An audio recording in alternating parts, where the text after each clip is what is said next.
Assalamualaikum warahmatullahi wabarakatuh dan salam sejahtera. Alhamdulillah nahmaduhu wa nusalli ala rasulihil karim.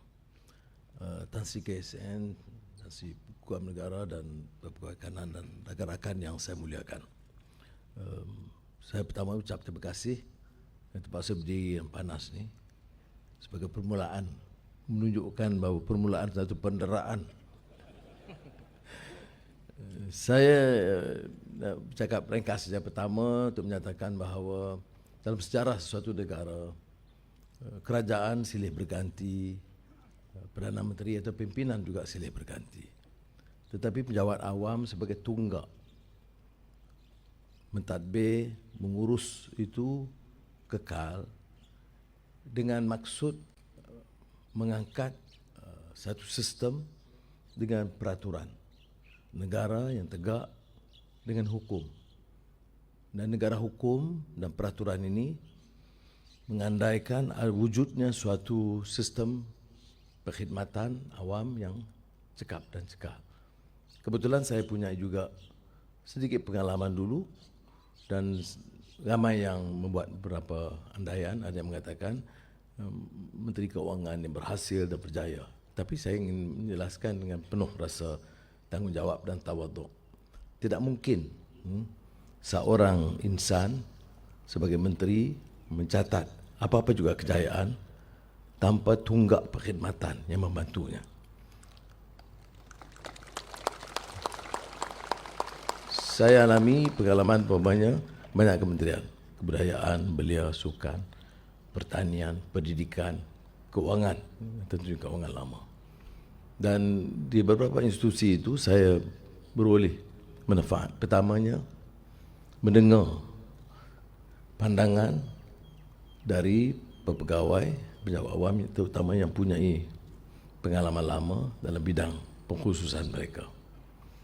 Kalaupun saya membuat apa-apa cadangan, balas atau teguran, hanya setelah saya menghadam apa yang telah berlaku berdasarkan pengalaman mereka. Kepintaran kita, kecekalan kita, minat kita tidak akan sama dengan pengalaman.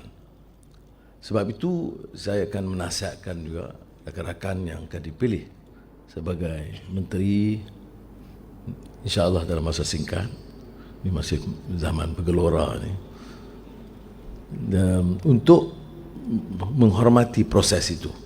Jadi saya nak beri jaminan saudara ya, bahawa sistem tunggak perkhidmatan itu kekal. Tapi dengan maksud ada minat untuk selalu mengangkat martabat insan, martabat perkhidmatan. Kalau ditanyakan doa Nabi Allah Syuaib AS yang selalu saya ungkapkan, in uridu illal islah mastata'tu. Tidak ada upaya aku selain daripada bekerja dan berkhidmat untuk membawa perubahan, islah dengan sebaiknya. Dalam bahasa sekarang kita kata reformasi lah. Sebab itu dalam teks yang disediakan oleh Tan Sri KSN 2-3 kali dia ulang reformasi itu. Maknanya dia bukan saja prihatin tapi dapat menangkap pemikiran dan menteri baru dia. Jadi saudara, saya harap ini satu permulaan. Saya tidak berhajat untuk bicara panjang, tetapi untuk menyatakan bahawa negara ini memerlukan perubahan. Suatu tahap yang pernah kita capai dulu, malangnya merosot. Merosot itu baik ekonominya, baik kestabilannya, ataupun disiplinnya. Dan tentunya Tan Sri Guam Negara tahu tentang pelanggaran hukum, termasuk isu-isu penyelewengan dan rasuah, yang kadang-kadang juga ada kaitannya, kerana kelemahan pimpinan kaitannya dengan peringkat pejabat awam. Saya ingin nyatakan bahawa hidup saya itu bergelora pasang surutnya, tetapi suatu hal yang saya sangat konsisten ialah menggunakan kuasa untuk memanfaatkan rakyat terbanyak. bukan untuk memperkayakan 2-3 kerat keluarga atau kroni. Rakan-rakan yang pernah tahu tentang saya dan Menteri Kewangan, arahan saya yang pertama adalah melarang sama sekali keluarga saya atau rakan-rakan terdekat untuk diberikan kepentingan dalam apa-apa kelulusan projek kerajaan. Negara ini rusak bukan kerana perkhidmatan awam. Seperti kita lihat, selalu saya beri contoh MAS. Apa masalah? Perkhidmatannya sangat baik, pengurusan baik, pengurusan jenteranya baik. Yang lemah itu adalah pengurusan di atas. Dan akibatnya kerugian kepada ramai keluarga dan kesan kepada negara dan imej dan keyakinan negara. Jadi saya ambil kesempatan ini hanya lebih banyak untuk mengajak saudara merayu supaya bersama-sama dalam minat, semangat untuk membawa islah, perubahan ke arah kebaikan. Tidak mungkin saya berjaya sekiranya tunggak perkhidmatan awam ini tidak sepenuhnya bersama saya. Bukan semestinya dalam arti kata jalur politik, tetapi jalur perkhidmatan yang harus bebas, profesional dan terikat dengan semangat ikrar kita untuk menjadikan manusia yang berguna kepada keluarga dan masyarakat kita.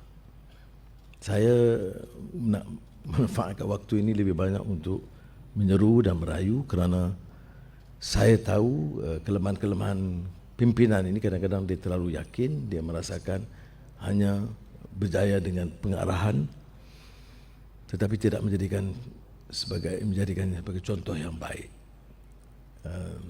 Jadi kita harus sama-sama bertekad berbuat sesuatu. Saya ingin hanya menggesa saudara memahami kerana tentunya saudara tidak boleh mengandaikan keadaan seperti biasa. Tidak boleh. Keadaan mesti berubah. Dan berubahnya itu dari pimpinan. Dan pimpinan termasuk pimpinan perkhidmatan awam dan pimpinan di kementerian, di jabatan yang harus menerima kenyataan. Supaya saya tidak perlu terlalu runsing menghadapi masalah-masalah di kalangan pejabat awam. Saya mengharapkan sudah bekerja dan menghormati disiplin. Jika sudah lihat ada kelonggaran, pelanggaran, kecoaian sebelumnya, itu sejarah lampau. Bukan maksud saya untuk mengorek kisah-kisah lama, tidak. Saya tidak berminat. Hidup saya itu tahu apa arti derita dan sengsara. Itu Jabatan Peguam Negara lagi faham. Gurau. Tetapi yang penting ialah ke depan. Ya. Sebab tu ayat yang saya bacakan doa Nabi Allah Shu'aib itu ia mengarah ke depan. Is actually a futuristic analysis. What we can and should do dalam mempersiapkan diri menghadapi masa depan. Jadi peraturan, soal perolehan, soal kelulusan tanpa tanda, ini semua tak boleh lagi dah.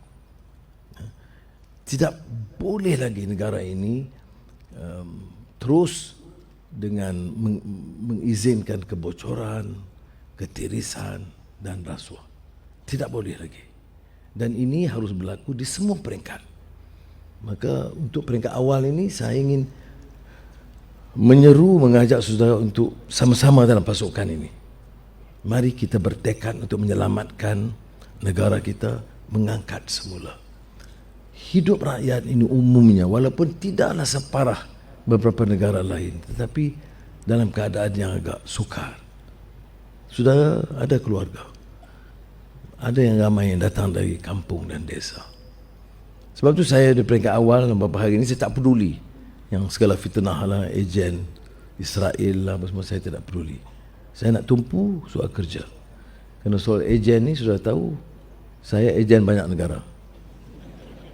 Amerika, Israel, India, sekarang Turki. Jadi saya mengatasi 007 dalam banyak hal. Jadi saya harap kita tumpu soal kerja. Sudah, I'm not exaggerating. Saya tidak tokok tambah. Tapi saya beritahu pada Tan Sri KSN. Ya, pengalaman saya di kementerian-kementerian, dan saya tahu tidak mungkin kita capai apa-apa tanpa komitmen. Dan kadang-kadang kita rasa kesal kerana yang dipaparkan kadang-kadang itu mengenai penjawab awam, semua yang lemah-lemah. Kebetulan yang terlambat jawab, yang tepat tak beratur. Tetapi dia lupa bahawa di kalangan penjawab awam juga ada kalangan yang dedikasinya luar biasa. Kalau saya siapkan belanjawan itu, ya, di Kementerian Keuangan, itu sampai 2-3 pagi itu tidak ada yang mengeluh. Padahal tidak munasabah untuk harap pegawai kerja sampai 3-4 pagi. Ya. Masih Kementerian Pendidikan begitu juga. Dan baru-baru ni saya lebih terkesan. Saya beritahu pada Tan Sri KSN, saya nak jumpa core team untuk fikir masalah harga barang ni. Dan kerana itu hari Minggu dan cuti panjang, jadi saya tidak mahu membebankan. Nak tangguh saya rasa bertanggungjawab. Dah jadi Perdana Menteri apa pun belum buat. Jadi saya panggil. Tapi saya dalam pertemuan pertama itu saya rasa sangat terkesanlah, gembira, alhamdulillah, bersyukur kerana kehadirannya penuh dengan persiapan yang teliti, dengan pemikiran yang agak munasabah lah untuk membawa isu-isu dan usul-usul untuk kefahaman saya dan untuk tindakan selanjutnya. Maka kita ada kisah dan cerita yang baik, yang positif. Dan ini yang harus kita kembangkan. Ya. Dan jangan kita izinkan sedikit kalangan yang terus berminat untuk merusakkan imej, kewibawaan dan kekuatan yang ada dalam perkhidmatan awam. Jadi kita berdoakan kepada Allah SWT, mudah-mudahan kita dapat teruskan. Saya berhajat insya-Allah akan tidak hanya menggunakan majlis seperti ini, tapi saya akan turun ke jabatan-jabatan. Jangan ingat, bukan saya nak cek itu kerja KSN.